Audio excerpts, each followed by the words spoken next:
buat kita semua. Saya tahun 2001 itu sudah berfinancial freedom. 2001? Udah nggak ada lagi cerita beli apa aja pakai duit. Padahal waktu itu saya masih miskin. Sampai tahun 2005 saya belum punya toilet. Di rumah tuh belum ada toilet. Dan masih tanah, belum keramik.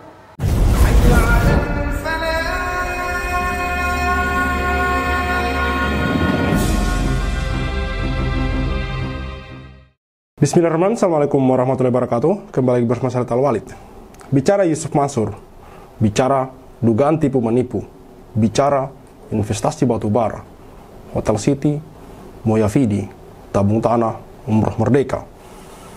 Bahkan mungkin perumahan Kiai Salam Mansur, kasus perumahan Kiai Salam Mansur yang sampai hari ini belum selesai, diduga kuat juga menyeret nama Yusuf Mansur. Dan belum lama ini, yang paling terbaru dibicarakan oleh atau dibahas oleh Taibah TV, channel YouTube dari Pak Darso Arif, mengenai tanah yang mana itu dibeli dari uang atau dana sedekah dari umat, yang mana kemudian sertifikatnya diketahui ternyata atas nama pribadi dari Yusuf Mansur, yang mana di atasnya kini berdiri pesantren Darul Tarmizi.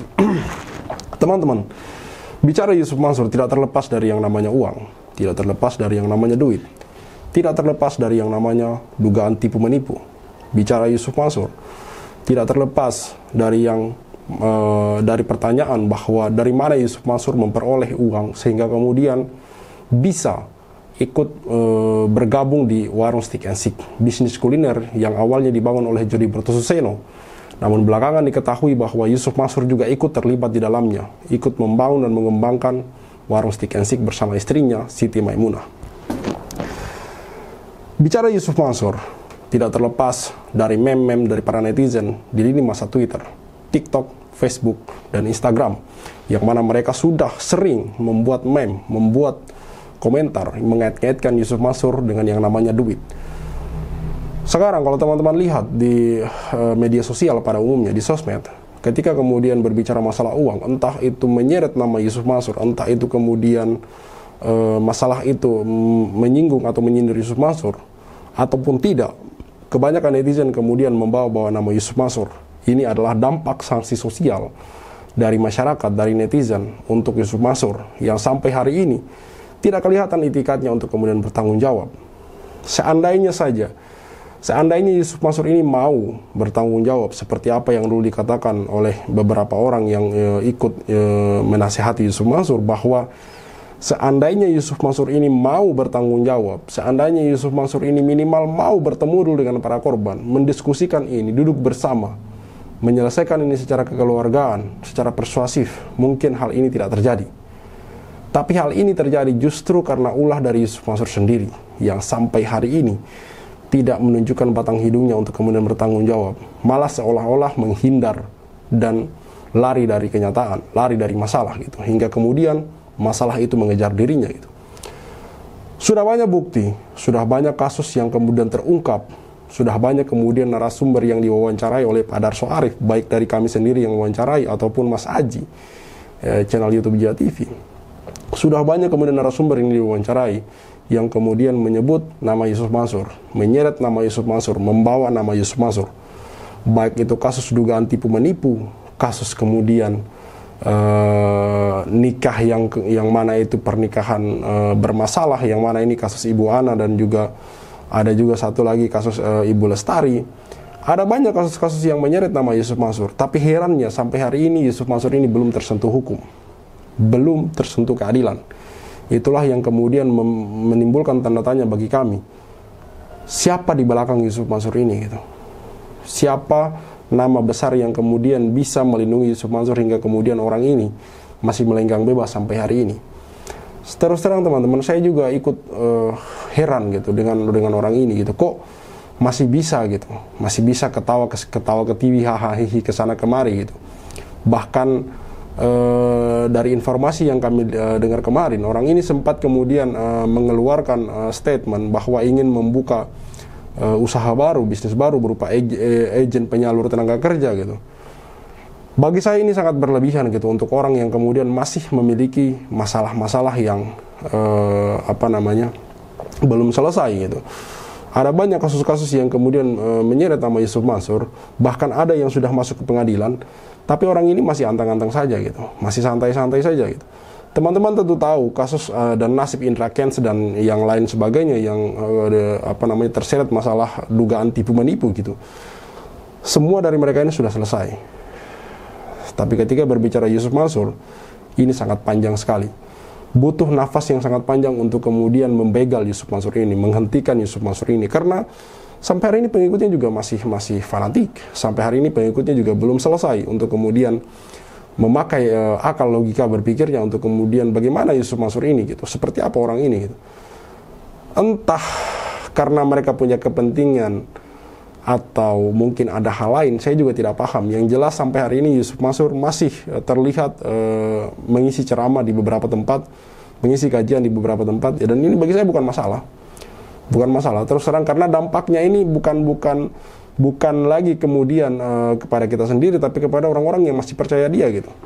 Insya Allah efek dari perkataan Yusuf Mansur yang kemudian ke depan ini mungkin akan membawa dampak negatif lagi, bukan orang-orang yang percaya kepada dia, tapi kepada orang-orang yang masih percaya dia, kepada orang-orang yang masih menjadi pengikutnya gitu. Yang mana ini sudah kami ingatkan berkali-kali gitu, bahwa orang-orang yang bermasalah, kenapa kalian masih mau dengar perkataannya, pernyataannya, ceramahnya gitu? Kenapa? Padahal masalahnya sudah ada di mana-mana gitu. Investasi batubara, Moyavidi, Paitren, tabung tanah, umroh merdeka, hotel city, ada banyak kasus yang tidak bisa kami sebutkan dan bahas secara detail satu persatu dalam satu konten, teman-teman. Terus terang saja kami saja mulai mengkritik Yusuf Mansur sejak 2021, mulai dari sedekah, cara dia menyampaikan sedekah, teori-teori dia tentang sedekah, mulai dari bagaimana cara dia menarik sedekah, mulai dari kemudian cara dia mempresentasikan bisnisnya, mulai dari cara dia berbicara mengenai hal-hal yang ternyata itu adalah kebohongan. Sudah banyak hal yang kami kritisi, teman-teman, tapi orang ini masih aman-aman saja sampai hari ini. Bahkan di tahun lalu, di tahun 2024, anaknya juga ikut terseret kasus dugaan penipuan MAB, milenial anti bokeh, yang mana juga anaknya ini sudah beberapa kali tersangkut masalah dugaan penipuan. Yang mana saya duga secara pribadi, ini opini saya pribadi, dan saya duga dengan sangat kuat bahwa kemungkinan besar di balik nama dari anak Yusuf Mansur ini, nama anak Yusuf Mansur kan Wirda Mansur, di balik nama dari Wirda Mansur ini ada nama Yusuf Mansur di belakangnya sebagai dalang, sebagai otak. Karena mungkin nama Yusuf Mansur sudah tidak laku hingga kemudian anaknya yang disuruh tampil ke depan, namun di belakangnya tetap ada Yusuf Mansur yang kemudian bertindak sebagai dalang, teman-teman. Intinya ini hanya sebagai dugaan-dugaan saja, karena sampai hari ini yang benar-benar matang di pengadilan bagi saya ini adalah kasus investasi batubara, yang mana di sana sekarang kasus Pak Zaini Mustafa sebagai penggugat dan juga Ibu Ili Siti Rohma yang terakhir menang di Pengadilan Tinggi Bandung. Yang ini sekarang insya Allah akan masuk ke tahap kasasi, kalau kasus Pak Zaini Mustafa sudah masuk ke tingkat peninjauan kembali. Sekali lagi saya mau katakan, teman-teman, bahwa di setiap konten saya menyuarakan untuk kemudian memboikot warung Stick and Stick. Itu adalah bentuk perlawanan kami, bentuk sanksi sosial terhadap Yusuf Mansur yang sampai hari ini belum menunjukkan itikat baiknya untuk bertanggung jawab. Terus terang saja, teman-teman, lama-lama kami juga jengah dengan Yusuf Mansur ini, jengkel dengan segala sepak terjang dia. Tapi di sisi lain dia tidak ingin kemudian, dia terlihat tidak ingin bertanggung jawab. Saya sangat melihat itu, teman-teman. Entah ini benar atau tidak, tapi kelihatannya seperti itu. Kalau memang dia mau bertanggung jawab, kenapa dia tidak kumpulkan semua orang-orang yang merasa sebagai korban hingga kemudian mereka berdiskusi lalu kemudian mengembalikan yang memang menjadi hak orang lain gitu. Tapi kenyataannya Yusuf Mansur hanya mengembalikan duit-duit atau hak-hak dari orang-orang yang sudah viral dari konten-konten kami.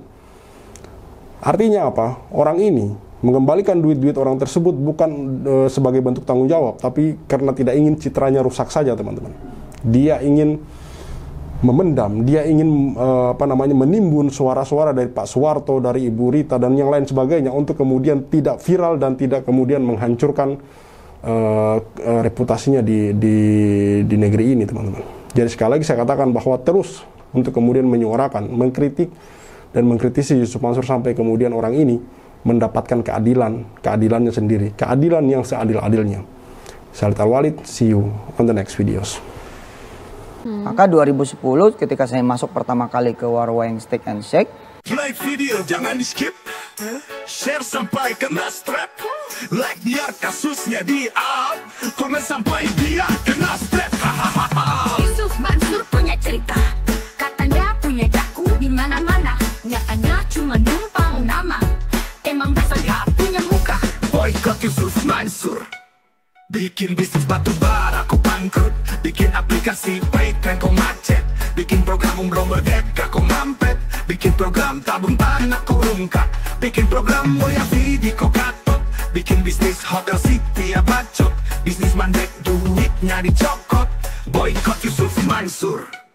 Kalau cari tangga dipikir dulu, ngaku komisaris nyatanya halu. Kalau udah dongeng kayak orang nyabu, ngaku punya pesawat nyatanya malu. Boykot Yusuf Mansur. Maju caleg tapi nggak kepilih. Haha, orang udah pada tahu belangnya, ngakunya gabung di warung steak. Ya udah kita boykot sekalian biar steak. Boykot warung steak. Boykot warung steak. Boykot warung steak. Kok bisa bangun bisnis saat pandemi? Emang duitnya dari mana? Kalau bukan dari bisnis fiksi, ngajak umat kumpul dana cuma buat merana. Boykot warung steak. Joni kok cuma diam kayak bot? Apa sih ujuk bikin lu takut? Takut kebongkar, takut kecokot. Bikin bisnis batu bara kau bangkrut, Bikin aplikasi Paytran kau macet, bikin program umroh merdeka kau mampet, bikin program tabung tanah kau rungkat, bikin program Moya Vidi kau gatot, bikin bisnis hotel city ya bacot, semua baik duitnya dicokot. Boykot warung steak.